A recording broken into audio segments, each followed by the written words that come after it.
Hey guys, EJ again. It's been a while. I've been trying to figure out the ins and outs of the beta, with buffs and nerfs to other classes, minor buffs to us, but that benefit us. I finally think I got a couple of the builds down. So what we're going to do today is go over two beta builds, one for Archon and one for VoidWeaver. What I think are the situations where you'd swap between the two, because it's really hard to be like, oh, should I run Archon here? Should I run VoidWeaver? Archon does the same amount of damage if you're free casting, but if you can't free cast, then what do I do, right? And that's where I think VoidWeaver comes in. So my baby's talking, guys. So we're gonna go hop over onto the beta, and I'll go over what I think is the build you should run situationally, and what they're best into. Sorry, my baby's being awesome. All right, guys, let's go ahead and hop on over to the beta. All right, so now we're on the beta, and we're gonna go ahead and go over the two builds, starting with Archon. I believe a lot of people are gravitating towards the Archon build just because of we got some minor buffs to us, but a lot of nerfs to other classes. But realistically, the biggest change that we have gotten is that Surge of Insanity stacks 4 times.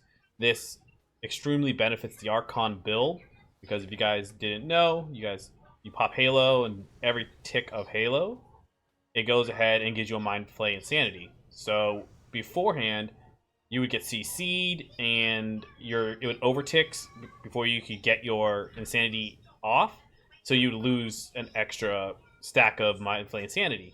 Well, now it stacks 4 times, which is huge, but it also went from 15 seconds to 30 seconds.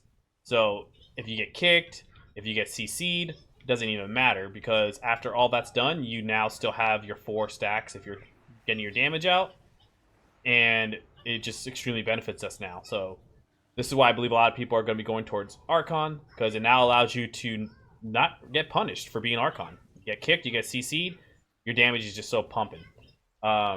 Based off the build that I run for Archon is based on what I queue into. So if I'm not the target, I generally run something like this, with Phantom Reach for more range.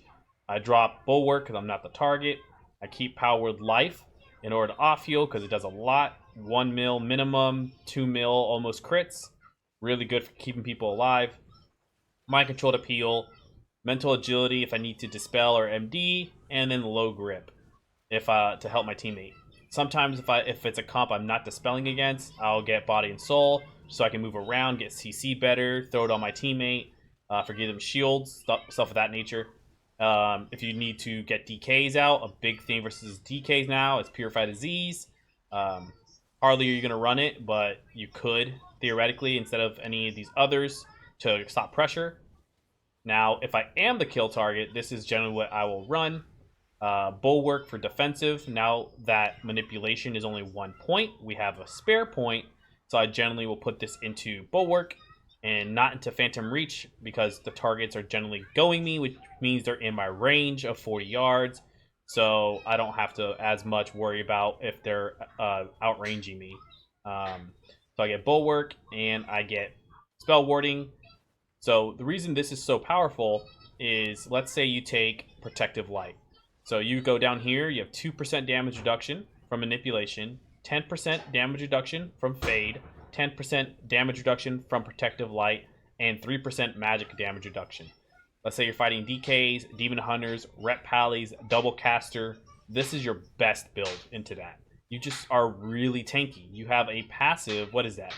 2%, 3% here is 5% damage reduction baseline to magic, and then you have 10 and 20 from your just fading a go and then getting a flash of light off. Right? So you're just insane amount of tankiness into magic. Let's say you're going into melee with crit, like Fury Warriors, Windwalkers, anything that is based off crit. Rogues, you could either run into Assassination or Subtlety. You can run Spell Warding, because Shadow Blaze does shadow damage, which will reduce that. Or you could run Blessed Recovery into Outlaw Rogues, because they'll crit and that'll heal you also. But it heals for a lot. Blessed Recovery heals for a lot. So you can just swap that out, keep the same talent for Protective Light, and again, big damage reduction, lot of off healing, right? So this just being tanky generally as a Shadow Priest means you're gonna win. If you don't die, you win. So Death and Madness I don't run because in any build, because Death does 0 damage, maybe 2% if you're lucky. The lowest execute in the game by 300 to 400%. Every other execute in the game does a minimum of 20% damage of someone's health pool, sometimes 15% based on defenses. It literally does 2%. I ran Death and Madness, did 2 deaths at somebody who's at 5%. They went to 3%.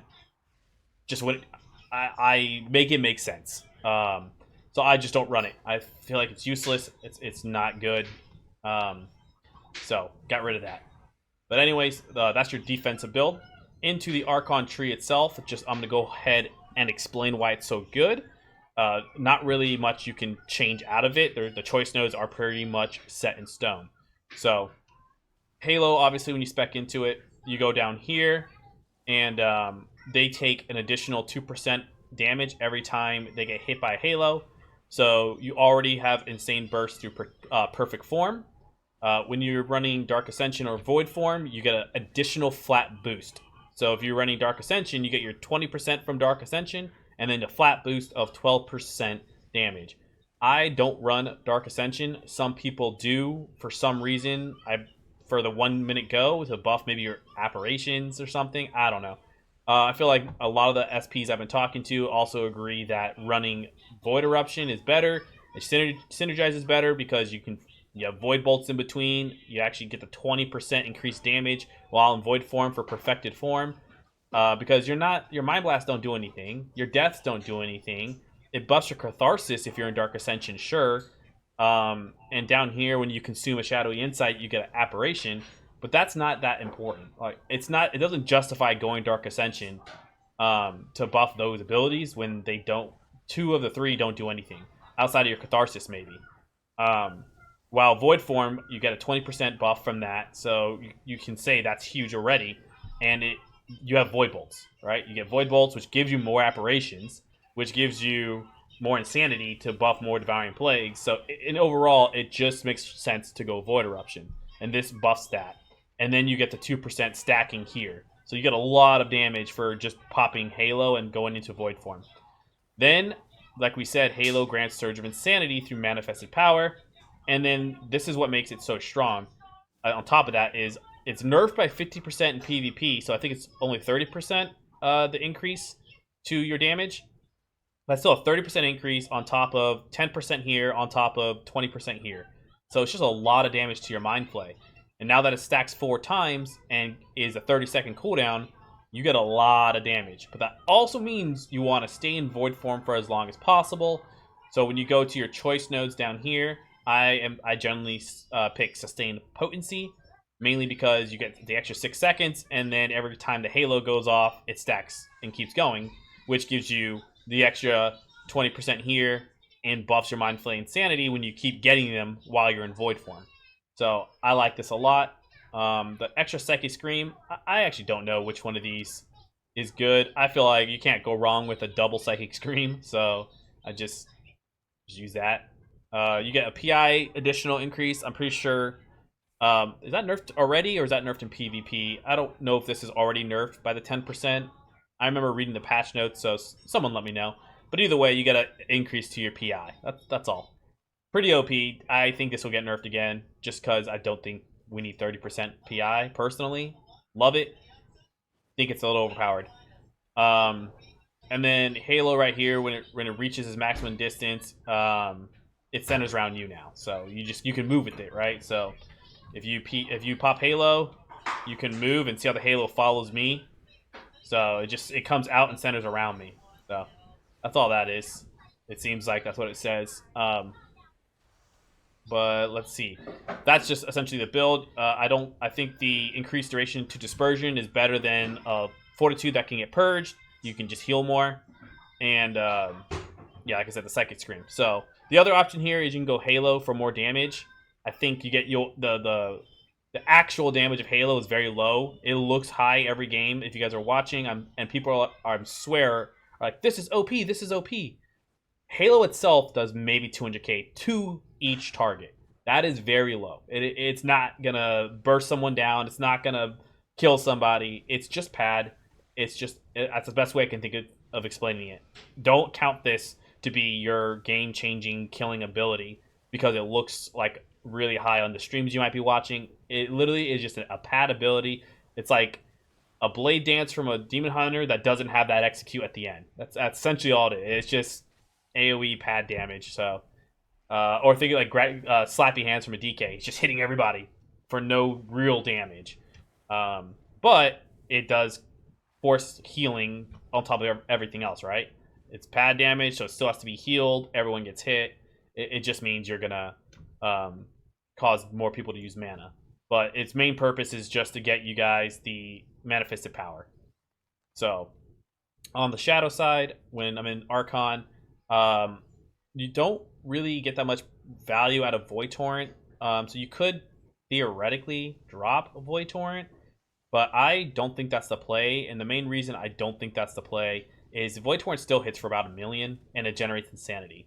Outside of your Halo Go, you don't have a lot you can do, and you still didn't have to generate your Surge of Insanities. Well, you could generate your Surge of Insanities faster by popping a Void Torrent, getting yourself an Isle of Cthulhu for Insanity, a slow, a little bit of extra damage, and get another Devouring Plague going to get stronger Mind Flays. I don't think anything actually is better outside of this. I don't think Phantasm Pathogen is worth it outside of this.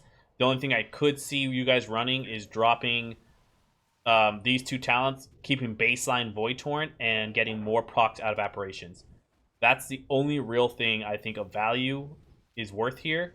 Outside of maybe going an extra one in Dark Evangelism and then going into Ancient Madness for a bigger crit with running Mastermind. This could also work. So I would say those are the two things you could, the three different versions you could run. You can either try to go for a big crit one shot in through your Mind Flays with this build, because Dark Evangelism busts Mind Flay. It also busts Void Torrent. You can go for more Insanity generation through the Void Torrent tree, or you can get Apparitions and do pad damage in between your go. I think any one of these work. I think it's going to be based off of what you're queuing into or what you're queuing with, because if you can get a lot of crits, and let's say you're playing with a rogue, this actually might be better because your actual go will consist of a lot of Mind Flays trying to crit in the stun. Rogues got nerfed, so your stun goes are going to be every 30 seconds, which does line up with our fear. So this could be to play with a rogue. I think if you're playing with like a feral druid, maybe running Apparitions and doing your go and then padding everything, since they play bleed, that could be better. If you're playing with a warlock, I think any of them. I think if you want more Insanity, go for it. If you want to play more crit and you're free casting, go for it. I don't think anyone's the wrong answer, guys, personally. I think I'm going to run, my own preference is going to be running the Void Torrent talents. I like getting more Devouring Plagues. I like more Insanity. Getting an extra Surge of Insanity will do a lot more damage outside of my go. And yeah, I could do bigger damage in my go, but I also think of the consistency. That's how I've always played. I know other people will play differently, but I like having consistent pressure so people can't recover. So when my go's back up, I can kill that second go. But again, I don't think there's a wrong answer here. So that's Archon.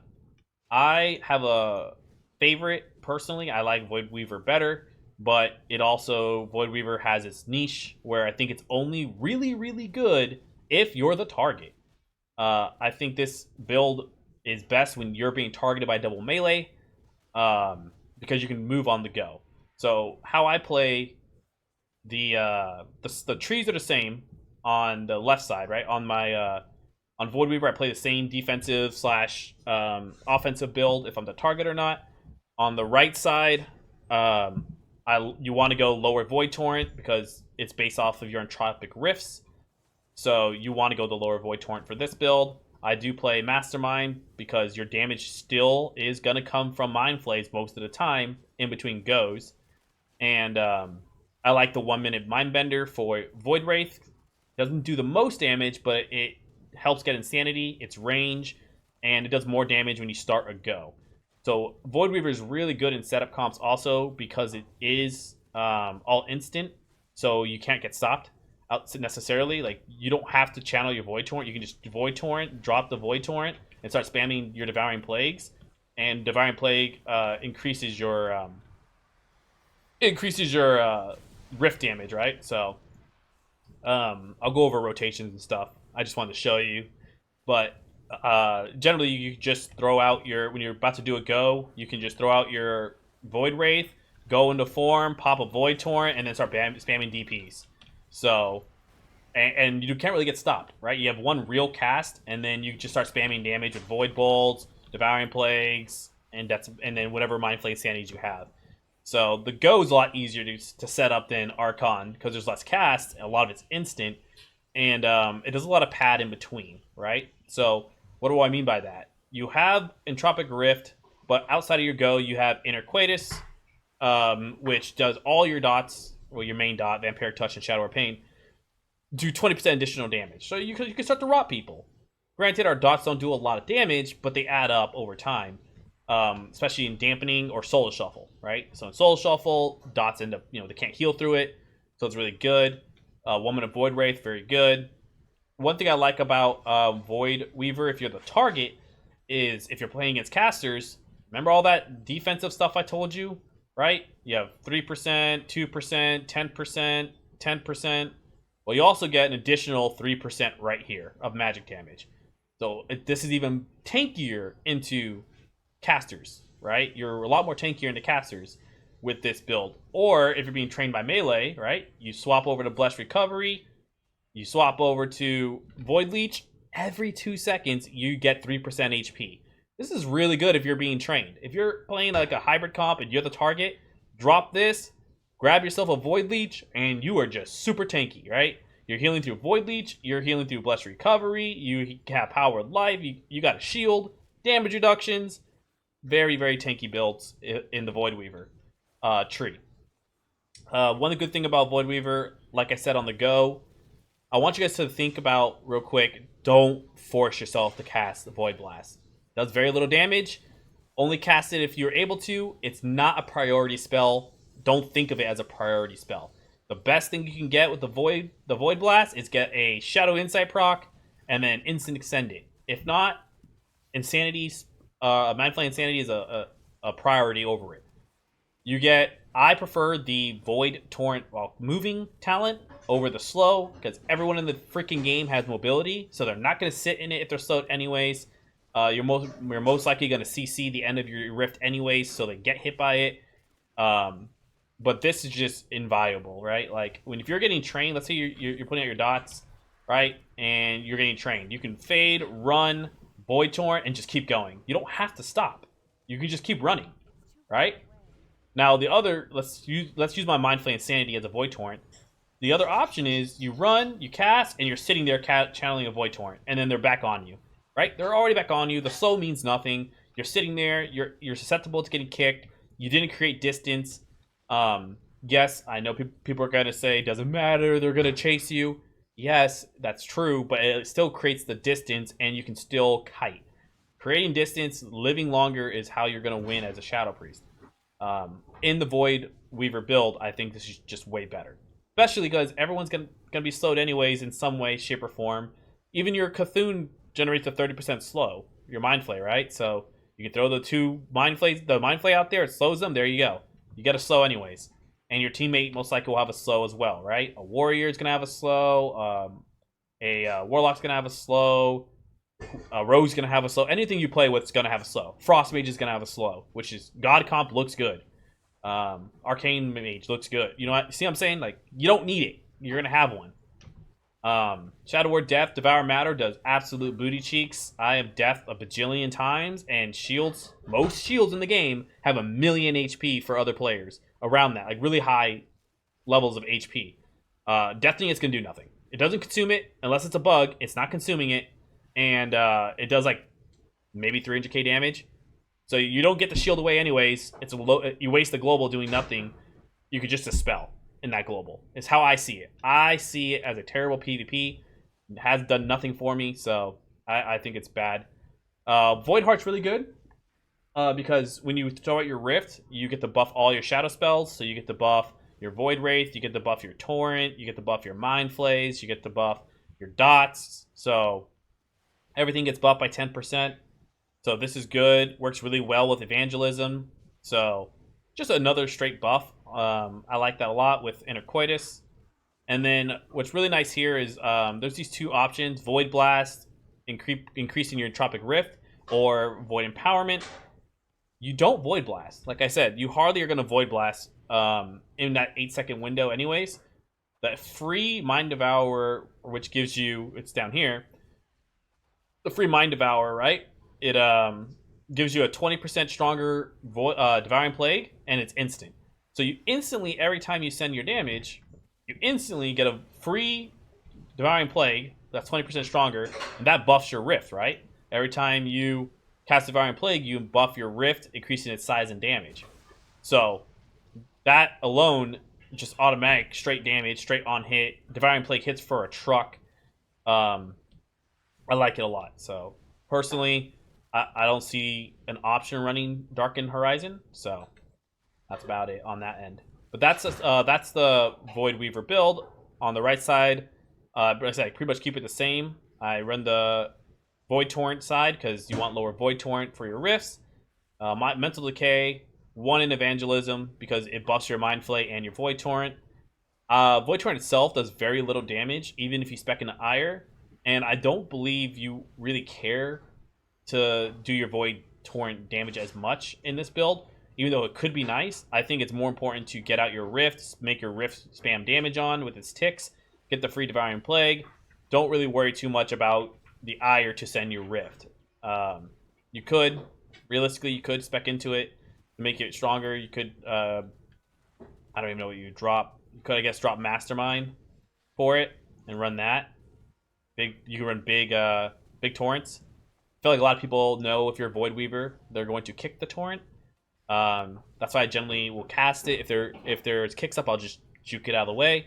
If there is none, just channel it. But I like Mastermind. Those crits are juicy. That's a lot of damage you get with those Insanities, even without being Archon. So I like to run that. Like I said, Mindbender is what I pick over Death Speaker. So I like the 1 minute go, but it allows me to get down to Mastermind instead of getting Death Speaker when Death Speaker does no damage, right? So there are other things like running Idol of N'Zoth. It does do a decent amount of damage on the beta. It does pad a little bit. So if you didn't want to run Mastermind, let's say you just didn't want to, you could put 1 into Idol of N'Zoth and 1 into Dark Evangelism and do more pad.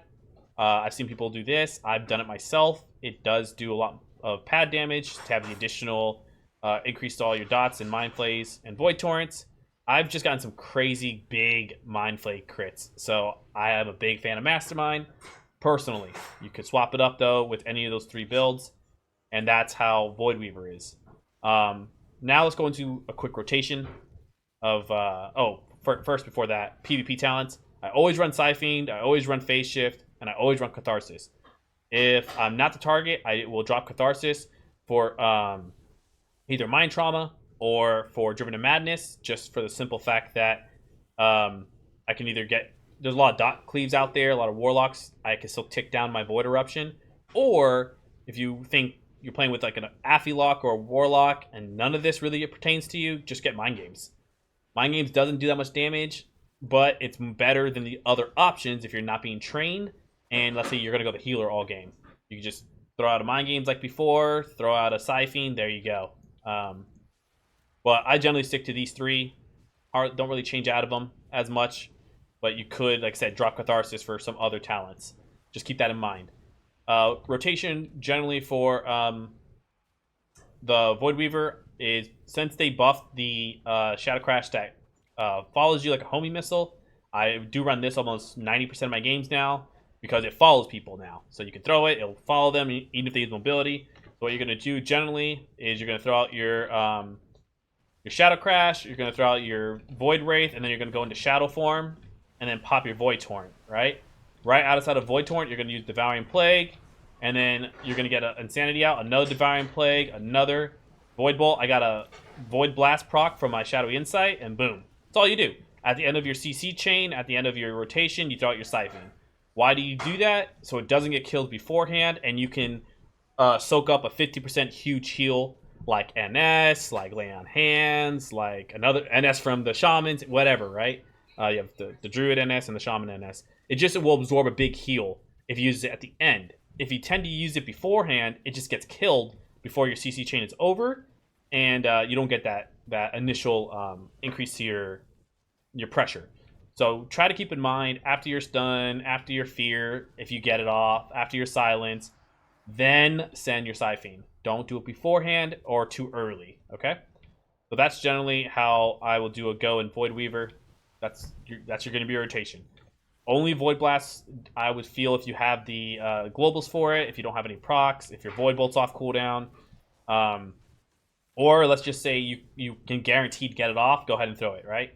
If you can guarantee to get it off, go ahead and get those Void Blasts off, and then send it. So that's super easy, very simple build for the VoidWeaver go. And for Archon, it's a little bit more setup based for Archon, but at the same time, your go is a lot more scary. Your go is... People just freak out and they try to overreact to it, but if they don't react properly, you'll just kill people. So what I generally do, same thing, throw out my dots, get my Dark Evangel up while I'm waiting for things to go. And, wait, am I not in Archon? Sorry, I was like, why do I see my Void Wraith? Hold on, let me get back on the Archon. There we go, okay. So a lot of time, I'm trying to get my stacks going, trying to get the downtime. And when I'm ready to do a 3-2-1, or if let's say I just want to pad, I have the opportunity. I'll go into Void form. You can pop Archon. You can pop your Halo beforehand if you want to. I prefer to do it after to guarantee I'm in my Void form. Throw out the Mindbender either before or after, doesn't matter, and then spam Mindflay, right? When Mindflay's not up, you're waiting for a tick, Void Torrent, and then look, I have another 2 ticks. And then when I'm done with that, then start spamming my Void Bolts, right? And then Devouring Plagues. That's pretty much how you want to do it the entire time. That's it. Pretty easy. There's not much into it. And you stay in Void form for a long time, as you guys can see, right? A lot of Devouring Plagues, a lot of Void Bolts, a lot of damage, right? So that's generally how I'll do my go. But like I said, you could either do... I would say I'd recommend doing at least your Mindbender before your go, because that's just an extra global. But it'll start building your insanity.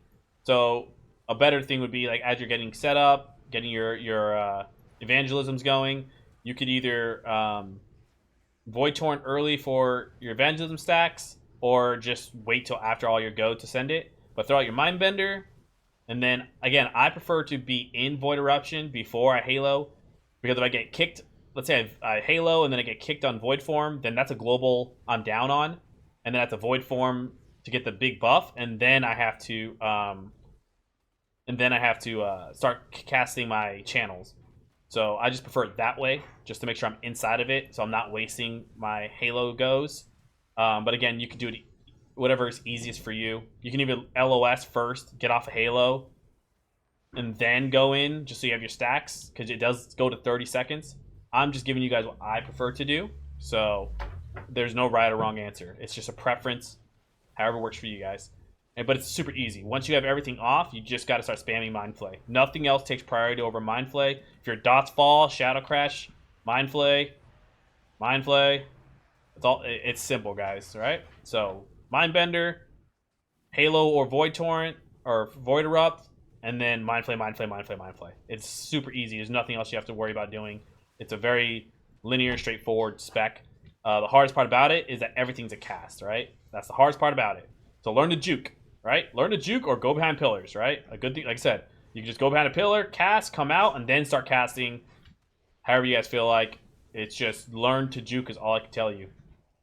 That's pretty much the builds that you're going to run for both.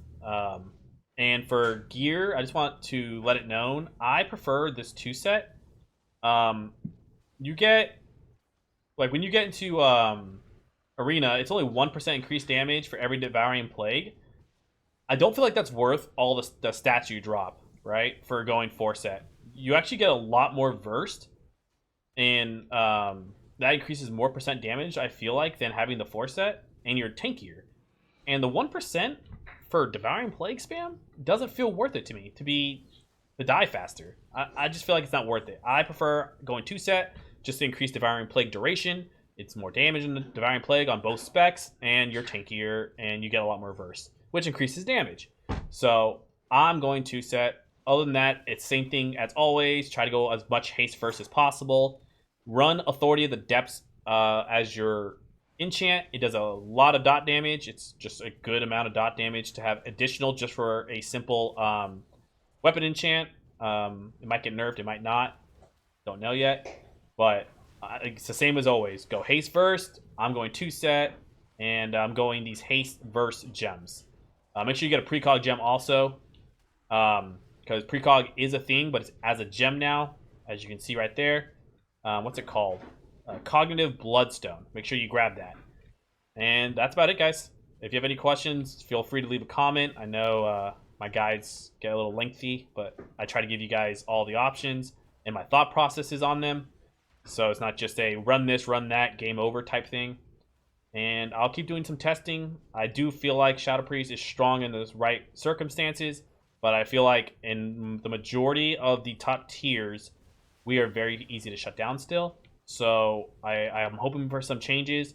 Main changes I want to see is Void Origins come back as a baseline talent, which is the talent that made Void Eruption instant or Dark Ascension instant. We are the only caster that has to cast. We are also the only caster that has to cast our buffs, like our goes, our damage, right? Combustion's instant. Icy Veins is instant. I guess you could say Arcane Surge isn't for Arcane, but they can kite while moving. A lot of their damage is missiles and running. So, you know, Wings is instant. Just an examples. A lot of things are just instant. So, hope to get that back. And I want a real Dispel Protection. I think Vampiric Touch should either cause damage like it used to, but I think a more unique and class-oriented fantasy thing would be that it takes mana away. So it costs mana to dispel, but it also should take mana away from the Dispeller. I think that would be a unique thing for Shadow Priest. It makes sense. It's called Vampiric Touch. The healing should also get buffed of our dots. It says heals for 30% of the damage done. They do no real dot damage on 7 million HP. It says it does in PvP combat 300,000, 400,000, 200,000 on 7 million health. Our dots, I think, should go back to either 50% or 70% healing done on the damage dealt, considering it doesn't do any damage. Like, let's just hit this PvP dummy real quick and see how much our dots are ticking for. 52k. Right? 30% of 52k is what? 15-ish, right? Around 15,000 healing on 7 million HP pools. Let's just think about that real quick, guys. I think these Devouring Plague and Vampiric Touch need that little tender love also. There's a few other things I would like to see, but those are the main ones. A Dispel Protection, increase healing to our dots, increase dot damage itself. Not the on hit, maybe just the dot damage. And Void Origins baseline. I think that would make us a very strong contender for S tier casters. I would hope to see our idols get buffed at some point. They do 0 damage, but I'll take those other changes first. Or let's just see our idols get buffed, and then I don't care about the other changes. If our idols do damage, just give us something. That's all I want to see to contend with these instant casts. 70% of their damage is instant cast abilities, casters. So, all right, guys, leave a comment, a like. Come see me at Ejrsp on Twitch, and I'll keep testing and putting more guides out.